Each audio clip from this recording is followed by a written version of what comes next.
The case file landed on Amara Osei's desk on a Wednesday afternoon, dropped there by a senior partner who said, with the weary authority of someone distributing an unpleasant task, "This one's yours if you want it.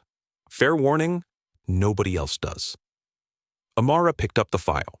She looked at the cover sheet. She looked at the thickness of it, 3 inches at least, in a manila folder that had already been handled by several pairs of hands, and showed it. "Why does nobody want it?" she said. "Read the first page," the senior partner said, and left. She read the first page. The client was a 58-year-old man named Theodore Welch. He was a former school custodian from Grand Junction, Colorado. He had been accused of insurance fraud, specifically of falsifying disability claims over a 7-year period following a workplace injury that had, according to the insurance company's investigators, never occurred as he described. The insurance company was Regency Mutual, one of the largest in the state, with a legal team that operated on a different order of resources than any client Theodore Welch could afford. He had been dropped by 2 previous attorneys, one for inability to pay retainer, one because the case was assessed as unwinnable, and the attorney had explained this with the professional politeness that is indistinguishable from abandonment. The file had been referred to their firm through the Colorado Legal Aid Network. The expected fee was 0. The likelihood of success, based on the notes of the attorneys who had handled it previously, was also approximately 0. Amara was 29 years old. She was 3 years out of law school at the University of Denver, where she had graduated 4th in her class.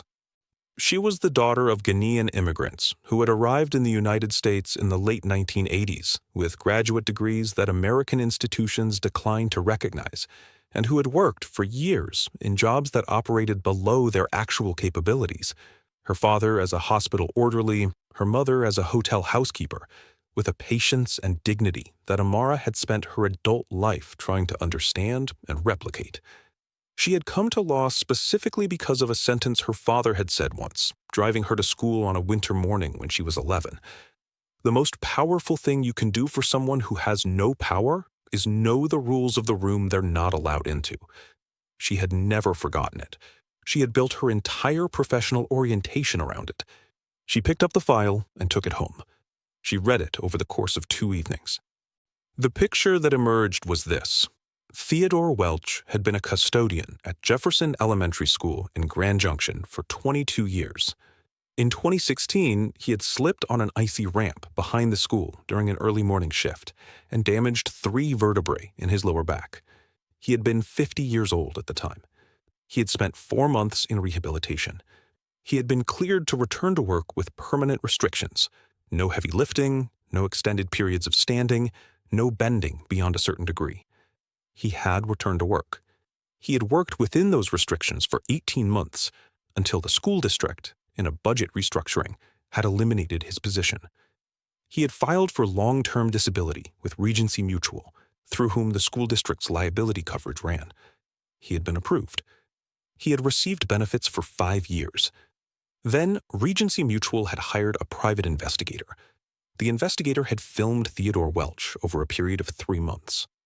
The footage showed Theodore doing things that Regency Mutual argued were inconsistent with his disability claim: carrying grocery bags, raking leaves in his front yard, and, the central piece of evidence, helping his son load a washing machine into a pickup truck. Regency Mutual had filed criminal fraud charges. Amara read the investigator's report carefully. She read the medical records carefully. She read the original disability assessment and the return to work documents, and the documentation of Theodore's restrictions. She read everything twice. Then she made a list of questions. The first question was, what exactly were Theodore Welch's documented restrictions? The second question was, did any of the actions filmed by the investigator actually violate those restrictions? The third question was, who had described those restrictions, and in what language and with what precision? She drove to Grand Junction on a Saturday to meet Theodore Welch. He lived in a modest house in the Orchard Mesa neighborhood, the kind of house that had been maintained carefully over a long time by someone who cared about it, even when the caring was difficult. His wife, Patricia, answered the door. She was a woman in her late 50s, with the particular look of someone who has been carrying worry so long it had become a posture. She took Amara's coat. She made coffee. Theodore was in the living room. He moved carefully, the specific economy of motion that belongs to people who have learned to manage pain by not wasting any movement. He sat down slowly. He looked at Amara with the cautious hope of someone who has been disappointed by attorneys before and has learned to keep the hope very contained. "I didn't do what they're saying," he said. "I didn't lie about anything." "I know," Amara said. He blinked. "You know? You just got here." "I read the file," she said. "I'm going to ask you some questions. I need you to be completely accurate." Not more modest than accurate, not more dramatic than accurate. Just exactly what happened. He nodded. She asked him about his restrictions. He described them in his own language, which was the language of a man who understood his body's limits practically, through daily experience, rather than clinically. She asked him about the washing machine. He explained that his son had done the heavy lifting. Theodore had guided the appliance, steadied it, used his hands. He had not lifted more than 20 pounds. 20 pounds is within your documented restriction range, Amara said. The investigators said it wasn't, Theodore said. The investigators described it as lifting a washing machine, Amara said. A washing machine weighs approximately 170 pounds. Nobody can look at a video of two people moving an appliance and determine which of them is bearing the weight.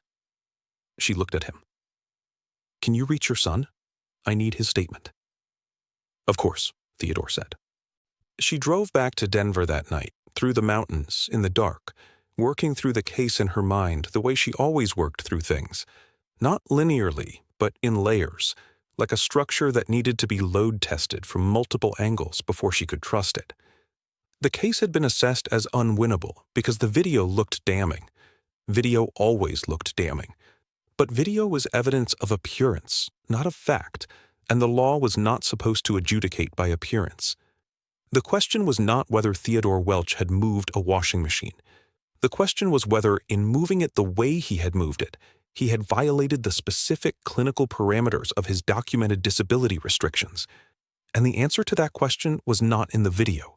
It was in the medical records, and in the definition of the restrictions, and in the biomechanical science of load distribution, and in the testimony of his son. Amara spent 6 weeks building the case. She located a biomechanical expert at Colorado State University, a researcher named Dr. Patel, who specialized in occupational injury assessment, who reviewed the video and the medical records and wrote a 14-page analysis, concluding that the movements shown in the video were consistent with Theodore Welch's documented restrictions, not in violation of them.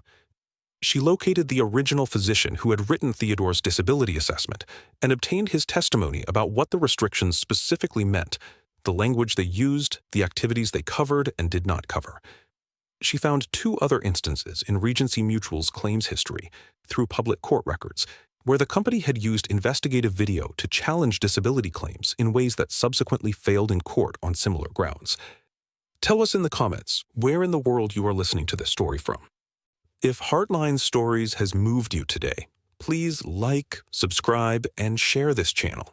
Every subscriber tells us to keep bringing stories like this. Now, back to the courtroom, and what happened when Amara Osei finally stood up to speak. The trial lasted 3 days. Regency Mutual's attorneys were, as expected, formidable, experienced, well-prepared, and in possession of the video, which they played 3 times for the jury, and which looked exactly as damning as it always looked before you understood what you were actually seeing. Amara let them play it. She did not object. She let it sit in the courtroom. Then she called Dr. Patel. Dr. Patel was a compact woman in her early 50s who wore reading glasses she kept taking off and putting back on, and who had the patient, methodical energy of someone who has spent decades translating complex science for non-scientists. She walked the jury through the biomechanics of the video frame by frame. She showed them the difference between guiding and lifting. She showed them with diagrams how load distribution works between two people when one is managing an object's direction and the other is bearing its weight. She was precise and unhurried, and entirely without condescension. And when Regency Mutual's attorney attempted to destabilize her in cross-examination, she simply restated her analysis with the calm of someone who has been cross-examined before and whose position is founded on evidence.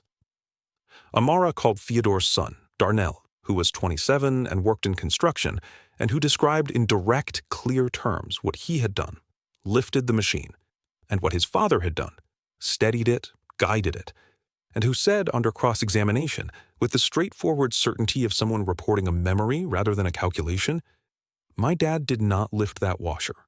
I would not have let him. He's my father." She called the original physician. She called a former co-worker of Theodore's at Jefferson Elementary who testified to the nature of his work there and his character over 22 years. In her closing argument, Amara did not tell the story of a man fighting an insurance company.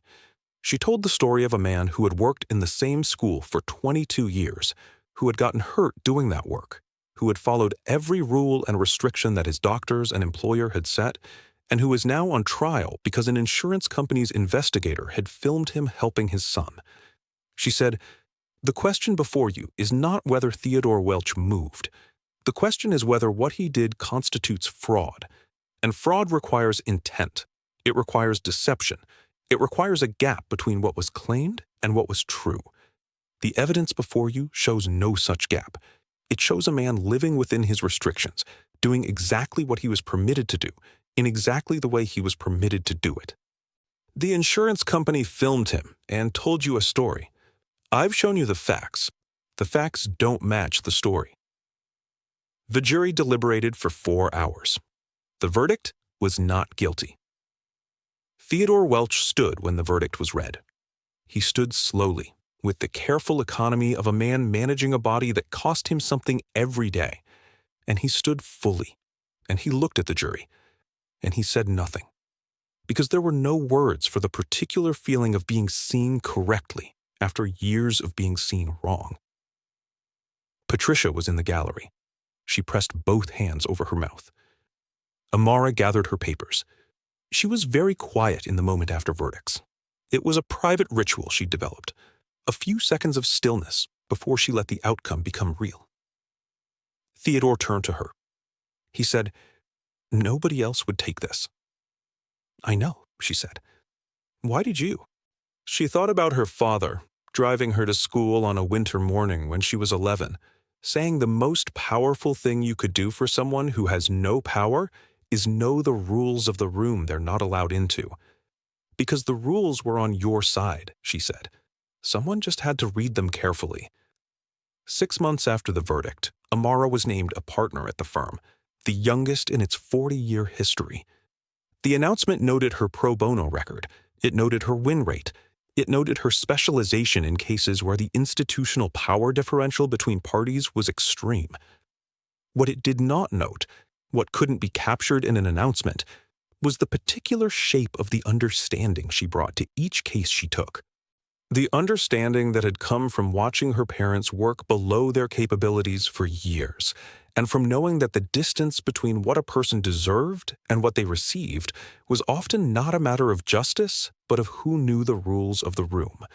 She knew the rules. She knew them precisely and thoroughly, and with the conviction of someone who had understood from the time she was 11 years old exactly what they were for. If this story moved you, if it reminded you that the most powerful form of service is knowing the rules of the room that others can't enter, please share it with someone who needs to hear it today. And if you have a story of your own, write to us at heartlinestories4@gmail.com. Every heart has a story worth telling. This is HeartLine Stories, where yours matters.